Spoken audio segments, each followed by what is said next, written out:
Hello everyone, Iris is here and today I would like to share my opinion on new Wallace and Gromit Vengeance Most Fowl. So grab your cheese and crackers and let's talk about what makes this latest film of Aardman Animations so special.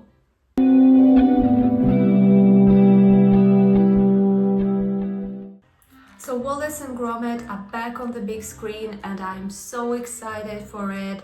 Of course, their new adventure is filled with mystery, laughter and some cheese-loving moments. So if you have watched Wallace and Gromit Their Own Trousers, then you probably know who Feathers McGrath is, and he is an important character in this film.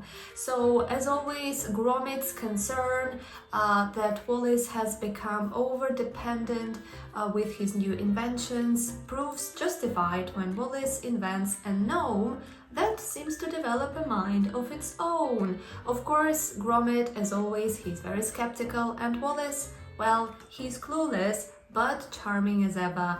Of course, as always, their film is filled with very clever humor, quirky characters, and amazing animation. I must say that I really missed Wallace and Gromit. Like, it's by far one of my favorite characters, like animated characters, and I've missed them so much. Just in general, I really missed works from Aardman Animations because I'm such a very big fan of this studio. I just in general very like stop motion animation and claymation or plasticine animation. I'm a very big fan, so I was hooked. I really was excited to watch it and it didn't disappoint me. Like, I got everything that I wanted. I got those quirky characters.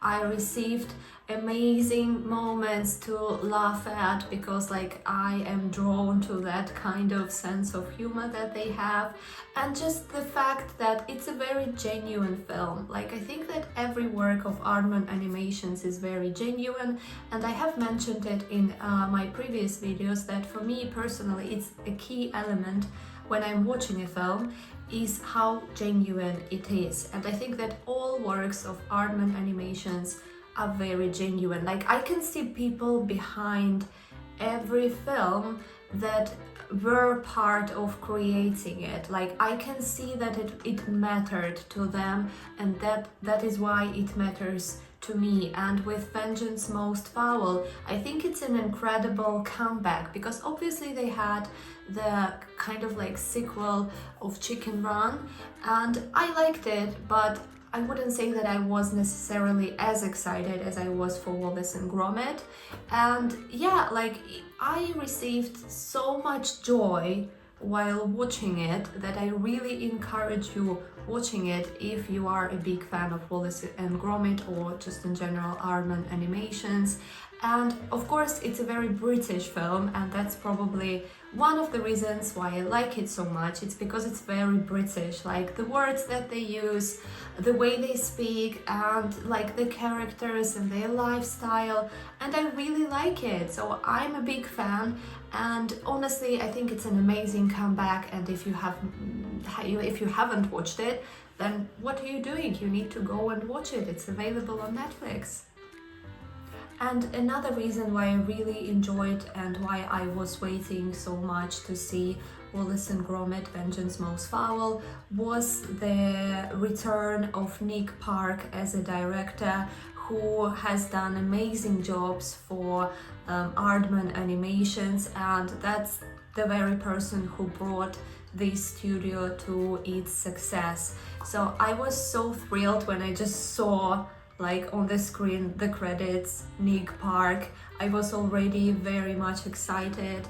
And just in general, Wallace and Gromit series is probably one of my favorite things, like one of my favorite animation works in general. And not to mention, of course, it's very important to mention that Wallace and Gromit, The Curse of Were Rabbit, won an Oscar as the best animated film in 2005.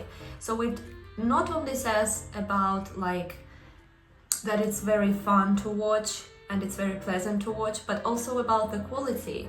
And if you have never watched any of Wallace and Gromit, like, what are you doing? Like, you should go and watch all of them, like Wallace and Gromit, Days Out, Wallace and Gromit, The Wrong Trousers, and of course Wallace and Gromit, The Curse of the Were-Rabbit, and the new one, because I liked how they integrated the character Feathers McGraw from the Wrong Trousers episode into this one, and they created like a full movie. Also, it's a very easy film to watch because it doesn't last very long. Like, I think it's like 72 minutes or something.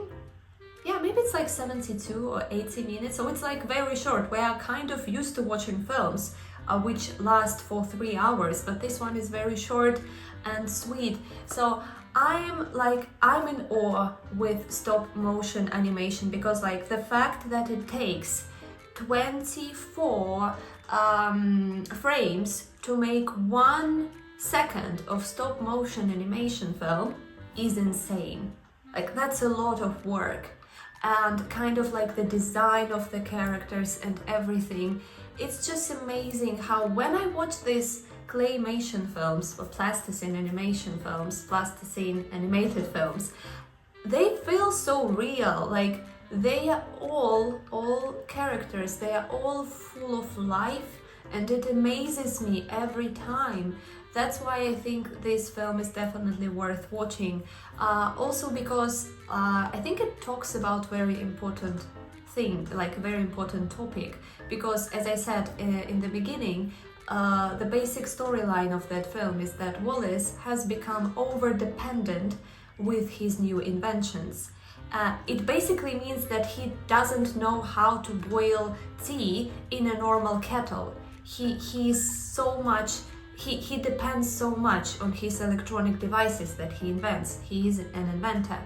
But like, isn't it something that happens with us? Like, I know that technologies are great, and I agree, they help us in our everyday lives, but we are forgetting how to do things in a very like basic way.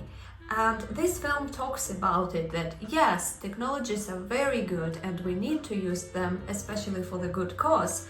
But at the same time, there are ways how to do things that I don't think that they will ever be old-fashioned. And it seems that they are considered old-fashioned nowadays. So I think that the message of this film is very important, and that is what makes this film even special on top of everything that I have mentioned today.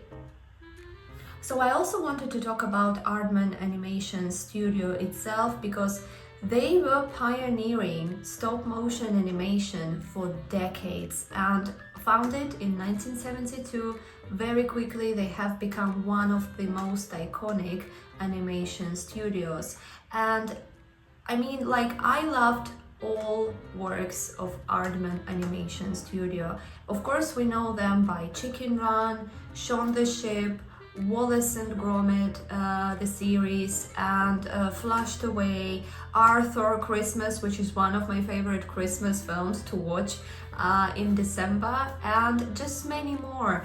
And what I like about them is that, as I said, they're very genuine. Every work is very genuine, and of course it has a very distinctive type of animation, and all their films, they're filled with very clever humor, with amazing characters, and with that vibe that I don't think that I received in any other kind of like animation films. Because yes, we have Pixar, and Pixar makes very big and deep, interesting films which are not only for children but also for adults. And it's the same with Aardman. Like, their films, their movies, they're not just for children, they are for adults as well, and that's why I like them. Because like, it's a very, like, there is a lot of diversity, I think, in their works. And honestly, I'm such a big fan, and all I can do is praise this studio. And actually there is one very good documentary that you can watch about Aardman Animations. If you are interested, I really recommend you watching it, and I'm going to leave the link down below. So that's it for today, guys. Let me know in the comments which is your favorite Aardman animation movie, and also what is your favorite movie about Wallace and Gromit. Have you seen Vengeance Most Fowl? I can't wait to read all your comments below, and thank you for watching. As always, please subscribe because it really helps my channel to grow, and give this video a like, and I will see you again very soon with my next video.